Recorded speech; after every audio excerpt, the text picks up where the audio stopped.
విజయ్ కుమార్ అన్న నిరుపేదల నేస్తం. సంతనూతల పాడులో జరిగే యుద్ధం బిఎన్ విజయ్ కుమార్ అన్న నిరుపేదల నేస్తం.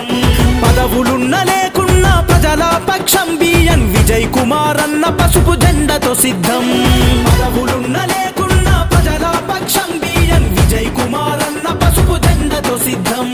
జై టీడీపీ, జై జై టీడీపీ, జై జనసేన, జై జై జనసేన, జై చంద్రన్న, జై జై చంద్రన్న, జై పవనన్న, జై జై పవనన్న, జై విజయన్న బిఎన్ విజయ్ కుమార్ అన్న, జై విజయన్న బిఎన్ విజయ్ కుమార్ అన్న, జై తెలుగుదేశం, జై జై తెలుగుదేశం, సైకిల్ గుర్తుకే ఓటు విజయన్నదే ఈ సీటు.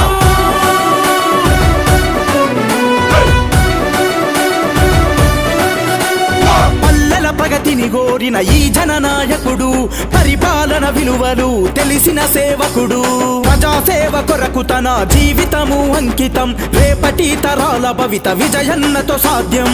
సంతనూతల పాడు, సంతనూతల పాడు అభివృద్ధికి సాక్ష్యం. మార్పు కొరకు ఆరాటం, ప్రజల కొరకు పోరాటం, ప్రజల కొరకు పోరాటం. జై టీడీపీ, జై జై టీడీపీ, జై జనసేన, జై జై జనసేన, జై చంద్రన్న, జై జై చంద్రన్న, జై పవనన్న, జై జై పవనన్న, జై విజయన్న బిఎన్ విజయ్ కుమార్. నమస్కారం. రైతులకి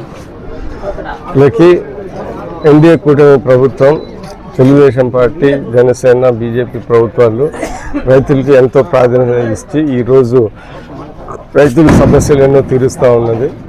ముఖ్యంగా యూరియా అందుబాటులో ఉండే విధంగా తగిన చర్యలు తీసుకుంటా ఉన్నది. యూరియా కూడా ఎక్కువ వాడకూడదని ప్రభుత్వము ఆదేశించింది. యూరియా తగ్గించుకున్న వాళ్ళకు కూడా 250 రూపాయలు కూడా ఇస్తున్నారు. ఎందుకంటే సబ్సిడీ ఇస్తున్నారు. ఎందుకంటే యూరియా ఎక్కువ వాడితే అనేక సమస్యలు ఉన్నదని ప్రభుత్వం దృష్టికి వచ్చింది. సరే, ఏదేమైనా కానీ అన్నదాత సుఖీభవ అని 20,000, దాని తర్వాత అనేక రైతులకి పనికొచ్చే అభివృద్ధి పనులు చేస్తూ ఉన్నారు ప్రభుత్వము. ఇదే కాకుండా మొన్న జిఎస్టీ కూడా చాలా అగ్రికల్చర్, మెకానికల్ వాటిలన్నిటికీ వస్తువులకి, అగ్రికల్చర్ వస్తువులు చాలా వరకు కూడా జిఎస్టీ తగ్గించి వాళ్ళకి తక్కువ ధరలో ఇవ్వడానికి కూడా గవర్నమెంట్ ఈ మధ్యకాలంలో చేసిన విషయం మనందరికీ తెలుసు. అందుకని ఇది ఎన్డీఏ ప్రభుత్వం, తెలుగుదేశం ప్రభుత్వం, రైతుల ప్రభుత్వం. అందుకని అతి శ్రద్ధతో ఈ యూరియా ప్రతి ఒక్కరికి అందే విధంగా చర్యలు తీసుకుంటారు. ఇక్కడున్న యూరియాలో కూడా మాకు వచ్చిన సమాచారం ఏంటంటే యూరియా అందరికీ అందుతుంది అనేది మాకుంది. ఏమన్నా ఇబ్బందులు ఉంటే మా దృష్టికి తీసుకొస్తే నేను కూడా ప్రభుత్వ దృష్టికి తీసుకుని వచ్చి ఏమన్నా ఉంటే అవన్నీ చర్యలు తీసుకొని సర్దుబాటు చేస్తామని ఈ సందర్భంగా తెలియజేస్తున్నాం. దాని తర్వాత బ్లాక్ బర్లీ టొబాకో కూడా రైతులు చాలా ఇబ్బంది పడుతుంటే ప్రభుత్వం దాన్ని మొదటిసారిగా ప్రభుత్వము బ్లాక్ బర్లీ పొగాకుని కొన్నది.